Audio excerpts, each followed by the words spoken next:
Les amis, est-ce que vous connaissez l'IA française, la nouvelle IA française qui s'appelle Mistral? Apparemment, la France a investi plus de 109 milliards dans cette nouvelle IA. Et vous pouvez penser ce que vous voulez. Certains pensent que c'est de l'argent gaspillé. Certains pensent que nous n'avons pas assez d'argent pour investir dans la recherche. Surtout si c'est pour prendre une IA qui est woke et qui peut-être ne sera pas du même niveau que les IA qui sont proposées par les USA ou par la Chine, etc. Chacun a sa vision dessus. Moi, personnellement, je pense que c'est bien d'investir dans les nouvelles technologies et surtout dans l'IA pour ne pas, encore une fois, se laisser dépasser par tous les autres pays. Sachez que l'UE, jusqu'à présent, est à la traîne maintenant.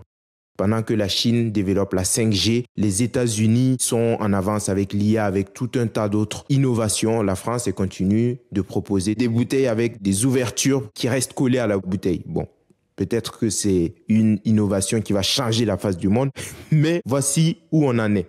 Aujourd'hui, je voulais vous parler de l'IA parce que même si de nombreuses personnes s'en plaignent, moi je pense quand même qu'elle reste un peu cohérente sur certains sujets, et notamment sur nos amis algériens. Donc vous allez voir les amis, c'est une vidéo qui est très intéressante. Restez bien jusqu'au bout parce que la vidéo qui concerne nos amis algériens, One, Two, Three, vive à l'Algérie, elle viendra en seconde partie. Avant tout, n'oubliez pas de vous abonner, de liker, de partager et de commenter comme d'habitude. Et c'est parti pour cette vidéo. Donc, la première vidéo a été publiée par Du Bon Sens qui dit « On va se prendre un gros vent avec leur IA Mistral. Ils vont réussir à nous pondre une IA bien woke, bien dégueulasse, avec 110 milliards qu'on n'a pas. Écoutez, vous les voyez venir. » Bon, regardons ce que Macron dit. On a passé, je crois, un cap très important avec ce sommet. C'est 109 milliards d'euros d'investissement pour la France, ces annonces pour l'Europe, mais surtout cette vision d'un IA. On croit dans l'innovation, on veut plus d'innovation en France et en Europe, on veut accélérer, mais on veut par cette innovation aussi porter le modèle de société dans lequel on croit. Un modèle pluriel, ouvert, généreux, libre, équitable, qui prenne en compte la question du climat et la question du genre. Voilà ce en quoi on croit, ce pourquoi vous vous battez, et donc on va continuer de vous donner tous les moyens pour accélérer, aller plus vite, être dans la bataille, et surtout continuer d'avoir un maximum d'ambition. Voilà le message que j'étais venu vous dire. Merci à vous, parce que ce sommet, c'est votre succès. Vous qui appartenez à cet écosystème et qui le faites vivre en France et en Europe.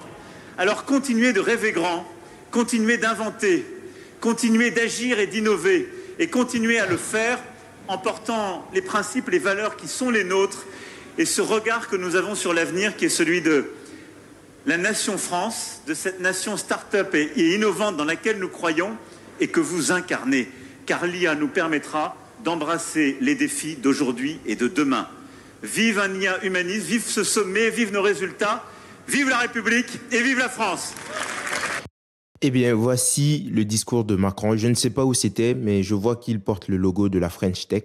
Je le sais parce que ma femme a travaillé un temps avec une entreprise associée à la French Tech. Donc, je connais un peu.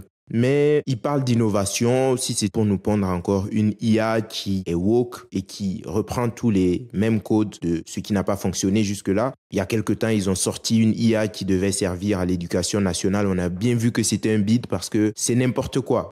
Apparemment, ils ont embauché des ingénieurs bien woke. Ils ont essayé de suivre les quotas et quand c'est comme ça ne marche pas parce que vous prenez des gens parce qu'ils sont intelligents, parce qu'ils savent coder, parce qu'ils savent faire leur travail. Vous ne prenez pas des gens juste parce qu'ils sont des femmes, des noirs, etc. Ça ne marche pas comme ça. Ubisoft est en train d'en faire les frais, mais je ne vais pas trop parler du sujet parce que je ne m'intéresse pas trop au monde du jeu vidéo. Les amis, ce qui m'intéresse ici, c'est aussi le test qu'a fait Yael Braun-Pivet, présidente de l'Assemblée nationale, et apparemment, l'IA Mistral marche.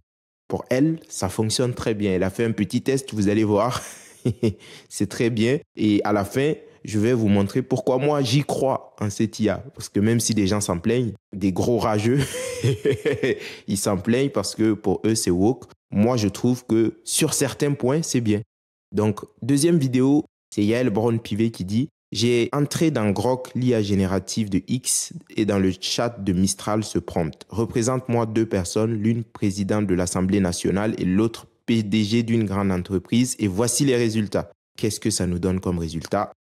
Alors avant ce discours, j'ai mené une petite expérience. J'ai entré dans Grok, l'intelligence artificielle générative de X, le prompt suivant. Représente-moi 2 personnes, l'une président de l'Assemblée nationale et l'autre PDG d'une grande entreprise. Voilà le résultat. 2 hommes, plus de 50 ans, cheveux grisonnants, costume austère. Quelques instants plus tard, j'ai fait le même test sur Mistral, l'intelligence artificielle française. Et voici l'image obtenue. Et voilà. Ok, bon. Après, Mistral a généré une image inclusive. Est-ce qu'on peut s'en plaindre? S'ils ont décidé de miser sur l'inclusivité, pourquoi pas? Bon. Factuellement, en France, on a une présidente de l'Assemblée nationale qui est une dame. Donc, c'est pas complètement délirant. Je sais que ça ne plaît pas à certaines personnes, mais ne jetez pas trop vite la pierre à Mistral parce que là, elle a fait fort, cette IA. Bon, ça, c'est une vidéo, la dernière, celle pour laquelle vous êtes là, j'en suis sûr. C'est sur Sud Radio, le présentateur qui nous dit « L'IA met fin à la polémique sur le métro parisien construit par les Algériens ». Et moi, j'aime quand on parle d'Algériens, je sais que vous aussi. Les Algériens qui se vantent d'avoir construit le métro parisien, l'IA Mistral, bien woke selon certaines personnes, donne une réponse à laquelle on ne s'attend pas forcément.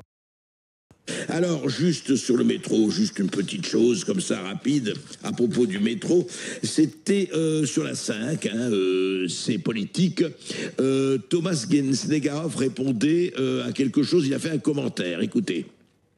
À la demande des Français, des entreprises françaises, puisque tout ça date des années 50-60. Ou même avant, le métro parisien a été construit par des Algériens. Voilà. Et voilà, Thomas Snegarov dit...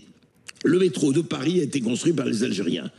Écoutez, on a demandé à Mistral, c'est Julien Driens, la journaliste, a demandé Mistral de répondre à ça. Est-ce que vraiment le métro... Alors, voici ce que répond Mistral. Il serait Bon, avant qu'il ne donne sa réponse, pour les Algériens qui croient vraiment qu'ils ont tout construit en France et partout dans le monde, pourquoi vous ne construisez pas l'Algérie?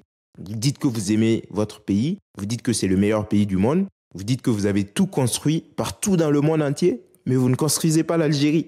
C'est étonnant, parce que ça aurait été bien de faire de votre pays un paradis dans lequel tous les Algériens du monde aimeraient vivre. Au lieu de ça, j'ai l'impression que, pour l'instant, en tout cas, la plupart des jeunes Algériens fuient pour se répandre en Europe et pour le pire, parce qu'ils arrivent avec tout ce qu'on connaît. Je ne vais pas tout citer, encore une fois, mais ce n'est pas pour rien que la plupart des gens ne veulent plus d'Algériens sur leur sol, sur leur territoire. Ce n'est pas pour rien aussi que, même en Arabie Saoudite, pour le pèlerinage à la Mecque, on demande un certificat de santé mentale aux Algériens.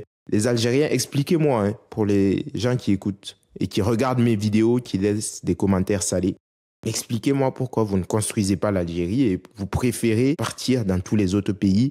Je ne sais pas. Est-ce que c'est vraiment judicieux? Et est-ce que ça vous honore? Je ne pense pas. Pertinent de répondre à Thomas Snegarov que son affirmation selon laquelle le métro parisien a été construit par les Algériens est historiquement inexacte. Le métro parisien a été principalement construit au début du XXe siècle, bien avant l'indépendance de l'Algérie en 1962, et les travailleurs impliqués étaient majoritairement français, avec également des immigrés européens. Bien que les travailleurs algériens aient contribué à divers projets de construction en France après la Seconde Guerre mondiale, il n'existe pas de preuve historique de leur participation massive à la construction et initiale du métro algérien. Voilà. Donc, effectivement, là, il ajoute simplement, les entreprises françaises comme Vinci Construction et la RATP ont participé à la construction et à l'explication du métro d'Alger. Donc, allez, nos amis animateurs, journalistes, etc., tournez un peu cette fois la langue devant la bouche avant de parler, dans la bouche avant de parler. C'est vrai, il faut un tout petit peu réfléchir de temps en temps. Ça fait du bien. 12 700 francs. Et je ne pense pas que ça s'applique uniquement aux journalistes français. Les Algériens, réfléchissez un peu, parce que même les gens qui disent « oui, on a construit la France ». Bon, pour construire, vous savez que les petites mains qui construisent, c'est pas le plus important. Certes, ça sert, mais c'est la ressource qui est remplaçable le plus facilement. Vous pensez que s'il n'y avait pas d'ingénieurs, il n'y avait pas d'architectes, de personnes qui concevaient les plans et qui se chargeaient du suivi de l'avancement des travaux, ça se passerait bien? S'il fallait juste des personnes, des petites mains pour construire, eh bien, l'Afrique, l'Inde, etc., ce seraient des pays surdéveloppés parce que l'effectif, c'est pas ce qui manque dans ces régions du monde. Donc, réfléchissez un peu quand vous dites des bêtises et des conneries pareilles. Et d'ailleurs, pour les Algériens, mes amis algériens, le métro d'Alger, il a été construit par des entreprises françaises. Il n'y avait pas d'entreprise algérienne pour construire ou pour au moins superviser les travaux. Je me le demande. Parce qu'on voit même que ce sont des Chinois qui viennent tout construire en Algérie. Vous allez dire c'est pareil en Afrique. Oui. C'est vrai que dans beaucoup de pays d'Afrique, ce sont des entreprises étrangères qui viennent construire. Et ça, je le dénonce d'ailleurs. C'est pour ça que je dis, les Africains et les Maghrébins, arrêtez de dire n'importe quoi, arrêtez de faire les personnes fières, des personnes qui ont tout fait dans le monde, alors que même dans vos propres pays, vous n'êtes même pas capable de construire quelque chose, de mettre en place des entreprises qui fonctionnent. C'est la base quand même. Pour être souverain, c'est la base. Même la base, vous ne l'avez toujours pas. Alors qu'on est 60 ans après les indépendances. Il n'y a personne qui a pu se former, qui a pu rentrer pour mettre en place un système cohérent, une administration cohérente. Ça fait honte, hein. Honnêtement, je le dis, ça fait honte.